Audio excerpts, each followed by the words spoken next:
It's August 2025, and if you're trying to make sense of the global economy right now, well, you are definitely not alone. It kind of feels like we're all navigating through a thick fog with a broken compass, you know? Even the experts seem confused. The headlines contradict each other every single day. And trying to make a smart financial decision, it feels next to impossible. Okay, so let's dive into this, because today we are going to cut right through that noise with a clear strategic framework. So, first up, let's just take a look at a major emerging economy, Brazil. On the one hand, you see this.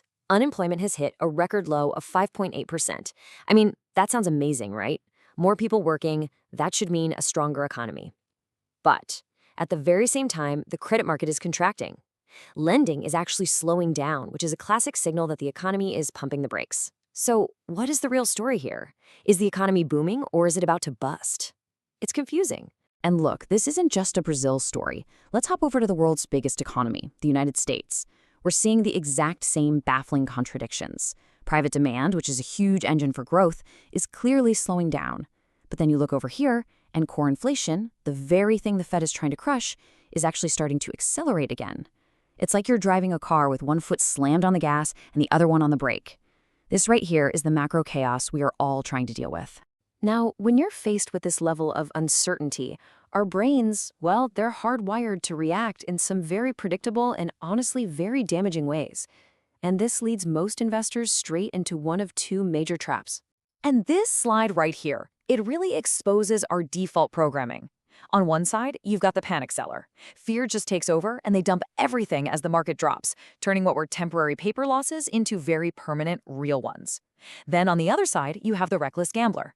This person is driven by greed, or maybe just a desperate need to figure it all out, and they start making these wild predictions and super high-risk bets. Both of these are gut reactions. It's what the Nobel laureate Daniel Kahneman calls System 1 thinking. It's fast, it's emotional, and in this context, it's almost always wrong.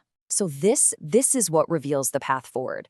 See, success here doesn't require a better crystal ball. It requires a really profound mindset shift. It is time to stop playing the market's game and start playing our own.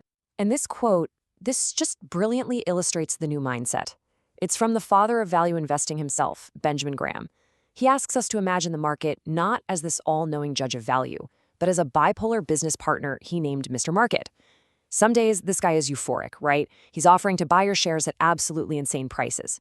Then, other days, he's in a deep, dark depression, willing to sell you his shares for pennies. And Graham's genius was realizing you don't actually have to listen to him. You can just ignore him. This realization creates two fundamentally different paths. The average investor, they're guided by Mr. Market. Their mood, their decisions, they're all dictated by the market's daily whims. They're just reacting to all the noise.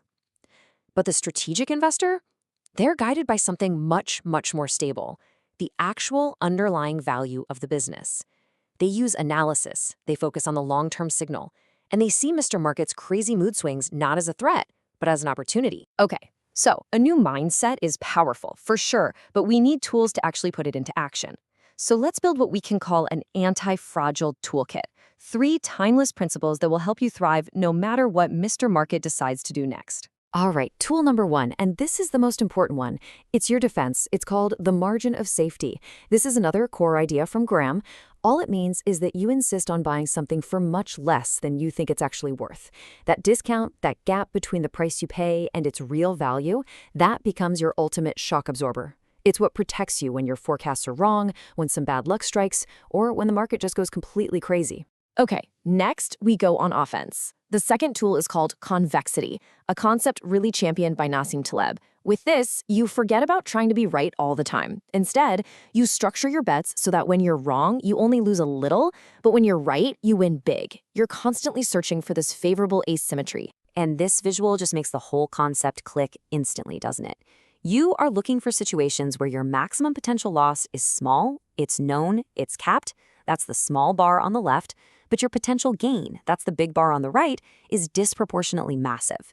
This lopsided, favorable asymmetry, that's the real essence of intelligent risk-taking. And finally, we have the tool that holds this whole thing together, managing yourself. This brings us right back to Kahneman. Your brain has these 2 competing pilots. There's System 1, the impulsive one, the one that gets you into those investor traps we saw earlier. The goal here is to build a process that forces your System 2, your slow, analytical, rational pilot to take control during those moments of high stress. A simple checklist, a written investment plan, these are the kinds of tools that help you activate System 2 when you need it most. So how do we combine all these ideas into a portfolio you can actually use? Let's build it. Right now, we're going to merge margin of safety, convexity, and self-management into one elegant, really robust structure. But first, let's just get real about the current environment for a second. The latest market projections from BTG Pactual are forecasting Brazil's key interest rate, the Selic, to end the year at a staggering 15%. Now, high rates like that, they act like gravity on asset prices. They put immense pressure on the entire system. So in a high-pressure environment like this, a portfolio that can actually withstand shocks, one that's truly robust, well, it's not some kind of luxury. It is an absolute necessity for both survival and for growth. This leads us directly to the barbell strategy, another brilliant idea from Nassim Taleb. It's really the physical manifestation of our entire toolkit. With this strategy, you completely avoid the messy, unpredictable middle ground, and instead you allocate your capital to two extremes. And here is how simple and powerful the barbell looks in practice. On one side, you have the vast majority, let's say 85% of your portfolio in extremely safe, conservative assets. We're talking government bonds, global index funds. This is your margin of safety. Then, on the other, tiny side, you place the remaining 15% in a handful of high-conviction, convex bets. These are your carefully selected stocks, or maybe even some crypto assets, where the downside is limited to just that small allocation. But the upside, well, the upside is potentially explosive. And this structure is just incredibly powerful. Why? Well, the safe core ensures your survival. It gives you stability and cash to deploy when things get ugly. The convex satellites, they give you all the upside potential you could ever need. And maybe most importantly, it frees you from the impossible task of trying to predict the future.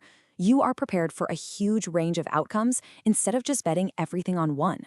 So I'll just leave you with one final thought to reflect on. Take a good, hard look at your own strategy and ask yourself this one crucial question. Is your portfolio built as an attempt to predict the future? Or is it a robust machine, truly designed to survive it?